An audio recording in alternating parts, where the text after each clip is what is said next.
अभिमान करे न दीनता का भाव लाए। मैं गरीब हूँ, मेरा भाग्य गरीब है। नहीं नहीं, भाग्य को कोसना नहीं। हमारा भाग्य खराब होता तो ऐसी जगह पर हम आते ही नहीं। हमारा भाग्य बहुत बढ़िया है, तभी हम सत्संग में आ पाए, तभी दीक्षा ले पाए, तभी साधना कर पाए। जम्मू के पास एक छोटा सा गांव है, फिर उसके आगे थोड़ा आगे पाकिस्तान की सीमा है। तो क्या हुआ, वहाँ एक लड़का रहता था। उसकी हाइट नहीं बढ़ रही थी, उसके दोस्तों की हाइट बढ़ गई, शादी हो गई उनकी, उनके बच्चे हो गए, पर ये उतने का उतना टिंगना।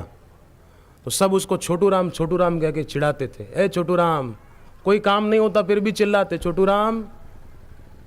वो बता क्या है, बोले कुछ नहीं कुछ नहीं, ऐसे ही सब चिढ़ाते थे। उसको खुद को दुख होता था कि मैं कुछ नहीं कर सकता।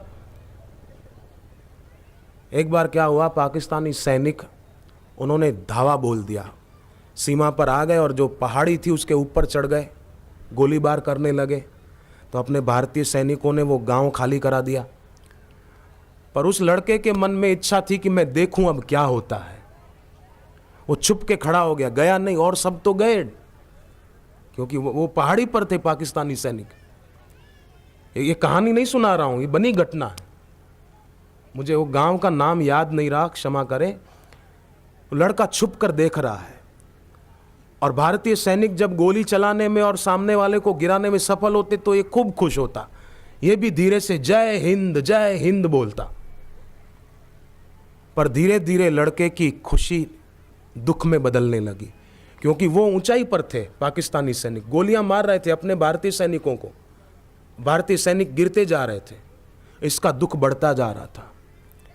इतने में इस लड़के ने क्या किया, छोटू राम ने एक सैनिक के पीछे, अपने भारतीय सैनिक के पीछे जाकर जोर से आवाज दी, जय हिंद करके। तो सैनिक ने पीछे मुड़कर देखा कि कौन। बोले ऐसे तो आप सब मरते जाओगे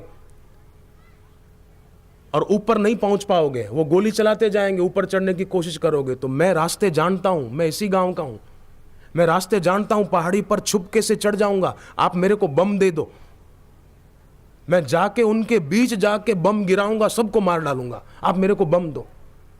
लड़के के अंदर से मानो कोई दैवी शक्ति बोल रही थी।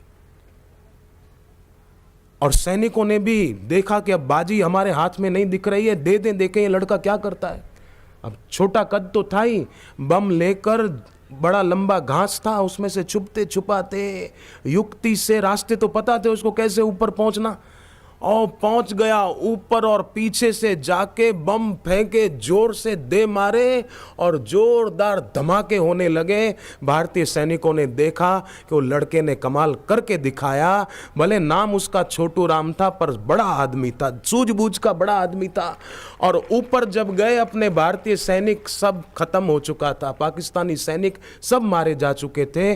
छोटू राम को आवाज देने लगे, छोटू राम कहाँ छुपे हो, अरे भैया छोटू राम कहाँ छुपे हो। पर कहीं उसका पता नहीं चला। भारतीय सैनिकों ने अंदाज लगा लिया कि वो भी अपने देश की सीमा पर शहीद हो गया।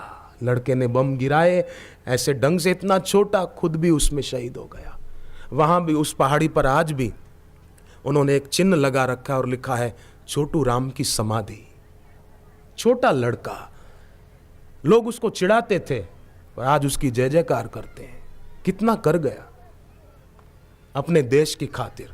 हम भी अपने देश की संपत्ति और अपने देश की संस्कृति के लिए कुछ करें।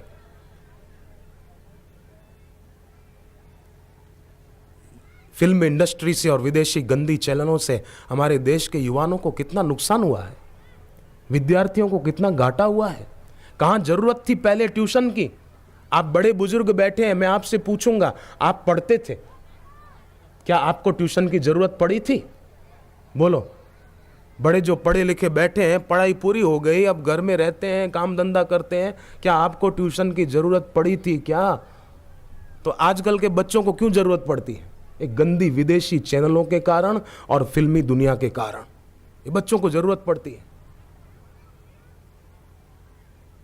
अगर विद्यार्थियों को अच्छे संस्कार मिले तो विद्यार्थियों में समझ बहुत होती है, विद्यार्थी बड़े बुद्धिमान होते हैं, कई समझदार होते हैं। आजकल के लोग फोन रखते हैं पर मौन नहीं रखते, मोबाइल फोन रखते, मौन नहीं रखते। ध्यान मूलम गुरु मूर्ति नहीं, ध्यान मूलम मोबाइल मूर्ति। मोबाइल उपयोग करो, पर वो हम पर हावी क्यों हो जाए? बुद्धि नहीं है, इसलिए आदमी सुख बाहर ढूंढता, जबकि सुख का स्रोत भीतर है, खजाना भीतर है, और आदमी की खोज बाहर है। इसलिए निराशा हाथ लगती है, अंत समय खाली हाथ चला जाता है। दुनिया में आकर कमाया खूब, क्या हीरे क्या मोती, मगर क्या करें कफन में जेब नहीं होती जो कुछ साथ में लेकर जाए।